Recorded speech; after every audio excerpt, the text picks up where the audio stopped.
అందరికీ నమస్తే అండి ఫ్రెండ్స్. ఈ పూట మన వీడియో ఏమంటే పర్సనల్ వర్క్ మీద చిత్తూరుకి అయితే వెళ్ళాము నేను మా వారు. ఇంకా మా పని ముగించుకొని వచ్చేటప్పుడు చిత్తూరులో టౌన్లో రోడ్డు సైడ్న ఈ రోడ్డు పక్కన ఈ విధంగా ఒకతను పూలకుండీలు అమ్ముతుంటే ఇంకా పూలకుండీలు నాకు అవసరం ఉండే దానికని ఇక్కడ కారు ఆపి కారు దిగి అతనితో మాట్లాడుతున్నాను. ఏమంటే పూలకుండీలు ఎంత అని తనని అడిగాను. తను ఒక రేట్ చెప్పాడు. ఇంకా వెంటనే నేనేమన్నానంటే మా ఊరికన్నా ఇక్కడ తక్కువ పడుతుందేమో అన్నట్లుగా ఇక్కడ కొనుక్కోవాలనుకున్నాను. నువ్వేం మా ఊరికన్నా ఎక్కువ రేట్లు చెప్తున్నావు కదప్ప, మా ఊర్లో అయితే ఇంకా తక్కువకే వస్తాయి అన్నట్లుగా చెప్పాను. ఇంకా ఆ రకంగా చెప్తే ఇంకా రేటు ఒకటి అడిగాను నేను, ఈ రేటుకైతే నేను కొనుక్కుంటానంటే ఇంకా తనకైతే అసలు కోపం రాలేదండి. ఎంత ప్రశాంతంగా ఎంత మంచిగా లేదమ్మగారు నాకు గిట్టదు అమ్మగారు అన్నట్లుగా ఎంత ఓపికగా చెప్తున్నాడంటే తన ఓపికని ఖచ్చితంగా ఎవరైనా మెచ్చుకోవాల్సిందేనండి. ఇంకా నేను కూడా అక్కడ అడగడం ఏమి అనేది మీ అందరికీ తెలుసు. ఎందుకంటే వచ్చిన వాళ్ళు ఈ రకంగా అడుగుతారు కదా, అంటే తగ్గించమని ఎవరైనా అడుగుతారు కదా, అది మానవ సహజము. ఆ రకంగా తగ్గించమని అడిగితే తన కోపం వస్తుందా లేదా ఏ రకంగా మాట్లాడతాడు అన్నట్లుగా ఆ రకంగా మాట్లాడినాను, అంతే, ఇంకేం కాదు. సరే లేప్ప ఏదో ఒక రేట్ ఇస్తాను, మొత్తం నాకు కావాల్సిన కుండీలు కారులో పెట్టేసేయంటే గమ్మున కారులో ఎత్తి పెట్టేశాడు అనమాట. రేటు కుదరకనే కారులో పెట్టేశాడు. ఆయనకు నా మీద ఏం నమ్మకమో తెలియదు కానీ ఇంకా అక్కడైతే మాత్రము ఆ పెద్ద కుండీలు 4 తీసుకున్నాను, దాంతోపాటు చిన్న కుండీలు 4 తీసుకున్నాను.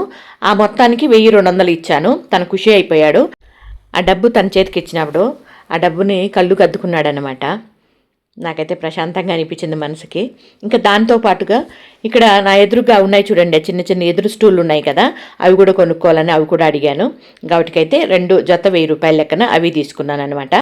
ఆ స్టూల్ మెటీరియల్ ఏమంటే ఎదురు కర్రలు, దాంతోపాటు దారం, అదే ఏమంటారు తాడు ఆ తాడు వేసి ఆ రకంగా అల్లారనమాట. చాలా బాగుంది. అవైతే ఓ జత తీసుకున్నాను. వంట చేసేటప్పుడు దాని మీద కూర్చునే బాగుంటుంది అనిపించిందండి, దానికని అది కొనుక్కున్నాను అనమాట. చాలా బాగున్నాయి కదా అవి. ఇంకా దానికైతే మాత్రం 1000 రూపాయలు పే చేశానండి. ఇదిగోండి 1000 రూపాయలు తన చేతికి ఇచ్చాను. 1000 రూపాయలు ఇచ్చిన తర్వాత తను ఏమన్నాడంటే ఇంకొక 100 రూపాయలు ఇచ్చేయండి అమ్మగారు, నాకు తృప్తి అయిపోతుంది అన్నట్లుగా అన్నాడు. దానికని అక్కడ అదిగోండి ఆయన 100 రూపాయలు అడిగితే నేనైతే 500 రూపాయలు ఇచ్చానండి. మనస్తృప్తిగా ఇచ్చాను తనకి. ఆ రకంగా ఇవ్వడం తనకైతే చాలా సంతోషం అయిపోయిందండి. దానైతే నేను మాటల్లో చెప్పలేను, అంత సంతోషపడిపోయాడు. ఇంకా తను మాట్లాడుతూ ఏమన్నాడంటే పోనీలేండి అమ్మగారు, మీరు ఈ రకంగా ఇచ్చారు, నాకు చాలా సంతోషంగా ఉంది, మా భార్య కూడా హెల్త్ బాగాలేదు, ఏదో దానికి ఉపయోగపడుతుంది మాకే అన్నట్లుగా అన్నాడు.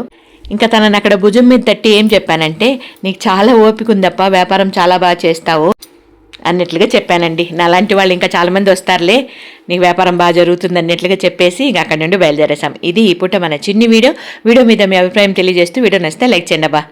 మీ విలువైన సమయాన్ని కేటాయించి వీడియో చివరి వరకు చూసినందుకు మనస్ఫూర్తిగా కృతజ్ఞతలు. మన వీడియోలు ఎవరైనా కొత్త వాళ్ళు చూస్తే కొన్ని వీడియోలు చూసి బాగుంది నమ్మకం ఉందంటే సబ్స్క్రైబ్ చేసుకోండి. Thank you.